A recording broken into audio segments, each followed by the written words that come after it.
if you drew a straight line between Southampton and London because you wanted to connect those two cities, you wouldn't head north up to Winchester. In fact, there's plenty of other towns and cities you'd go to first before you go north to Winchester and Basingstoke. To find out why that straight line was actually more of a semicircle, join us on this week's Secret Railways adventure. Time to head to Winchester.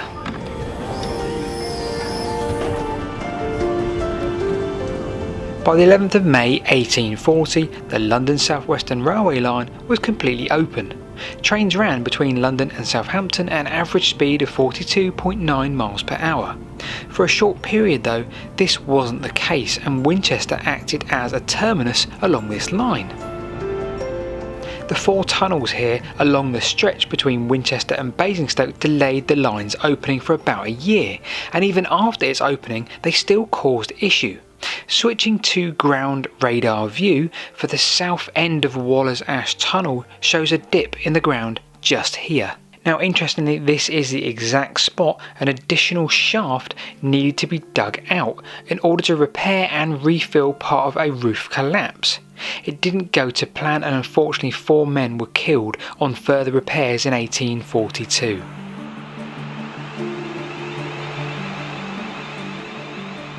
First of all though, it'd be rude not to mention one of Winchester's earliest forms of transport, other than the horse and cart.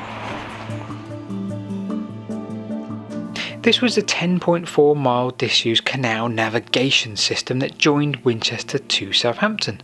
It used a lot of the Itchen River to navigate its way through the landscape, but like this stretch here, there were a lot of separate sections cut, with various structures and locks to control the water.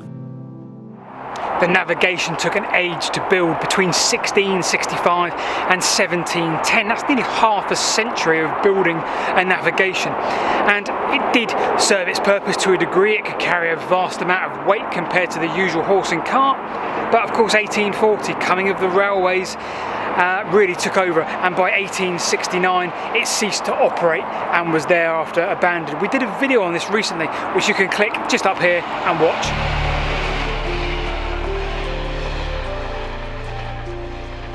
Speaking of canals and of course also railways, and back to that question of Winchester not being on the straight line between Southampton and London.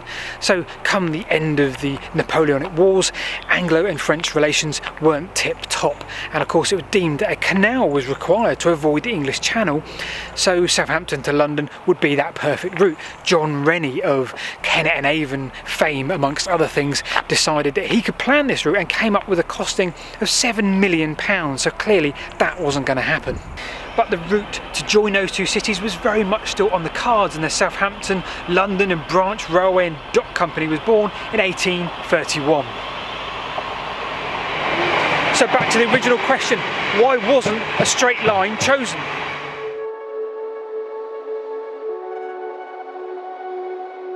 Kingston, Alton and Guildford could have all been utilised, but they weren't. Instead, Winchester and Basingstoke were. So why? Well, the answer lies within the name of the company, and more specifically the word branch. The proposal was to link Basingstoke with Newbury and Devizes, and of course on to Bristol. Now with Brunel and GWR already having plans underway, this was arguably why the company chose to disguise their name. Now if you aren't into your railway history, you may not have been aware that Winchester was served by 2 stations back in its heyday. The other would have been just underneath this multi-storey car park, Winchester Chisel, on the east side of Winchester's main high street. Now you wouldn't have been alone there, because even many of the residents of the time weren't aware of this station's existence. It was built by the Didcot, Newbury and Southampton Railway, who wanted to connect their namesakes, and of course they wanted to build a viable route north to south. There's still a couple of remnants to see, so let's head back downstairs. Winchester Chisel Station provided much controversy as it was very small. When the company ran out of money, they relied on the rivals of London South Western Railway and GWR to run their trains for them, but Winchester Chisel was the meeting place, and subsequently this is where they had to swap engines. So here we are a few levels lower and on the northern end of where the station would have been, and more importantly where the tunnel was, Chisel Tunnel. Now rumour has it was 439 yards long. In order for the navvies to get paid a bonus it had to be 440 yards long. Coincidence? Well, the navvies thought so. They went on strike and the tunnel was remeasured at 441 yards long. They got their bonus. Right, I'm heading south now from the station. You can see the old bridge there which went over the top of the south end from the multi-storey car park. A few more things to show you in this direction. Barfield Road, and now we enter into a short tunnel which is now used by Barfield Road, but it was used for the Didcot, Newbury and Southampton Railway as it headed south. So I've walked now about 600 or 700 yards south of the old Chisel station, and at last I've come across this, which is the old goods shed for the Didcot, Newbury and Southampton Railway here at Winchester. Now that really shows you how tightly packed things were back up there, that they had to have this beautiful old goods shed so far south away from the station. It's currently used by a waste and recycling company, although it doesn't look like much is going on. Just at the back there would have been the alignment for the actual railway, and you can see a whole bunch of sleepers used as their wall.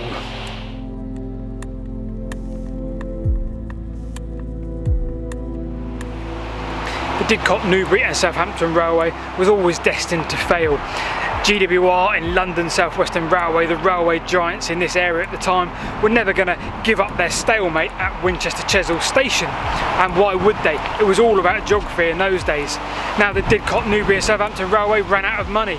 They could go no further south than Winchester, but ultimately it was London South Western Railway that decided to take on the southern bit of the route, avoid the itching and going down into Southampton, and just connect with their own main line just south of Winchester.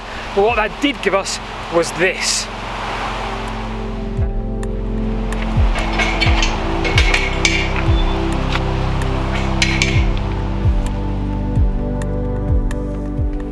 So we're just to the east of Winchester now, a couple of miles east, and just up there in the trees was quite possibly Winchester's third railway station. Little known fact, World War I, there was a 4-mile branch built by American servicemen, and they had 270,000 of them situated on camps all around in this area.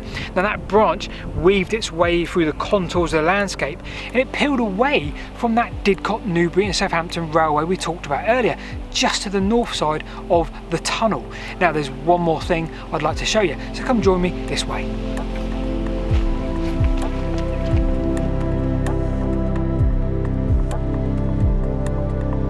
So we're heading back the way we came now, albeit on foot rather than on the rails, because there's one more thing I want to show you, which involves the coming together of 3 railways to the north of Winchester. Above us now is the main line, but just across this field is something else quite spectacular. So what we're about to see really epitomises for me why I love the history of our landscape and the human interaction with it. But first of all, before I show you that, in the distance just there is Kingsworthy Junction, or Worthy Down Junction, and it has the main line going through the centre of it. Now you can probably hear a train just about to go across the bridge. To the east it had the Alton branch line, or the Watercress lines, and to the west it had this, which is the Didcot, Newbury and Southampton Railway. Now it didn't used to connect to the main line, it used to go straight underneath and down into Chisel. But come the 1920s and grouping, they did want to connect it to the main line, so they built a further embankment, and what that meant was they had to build this beautiful double bridge.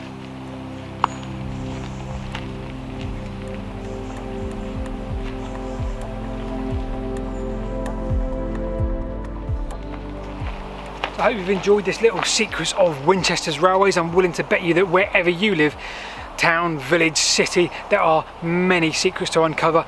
We're going to be there soon and probably make a video from there. So from Rebecca and I, who has been behind the camera, the amazing Rebecca and I, amazing! We'll bid you farewell, and we'll see you this time next week.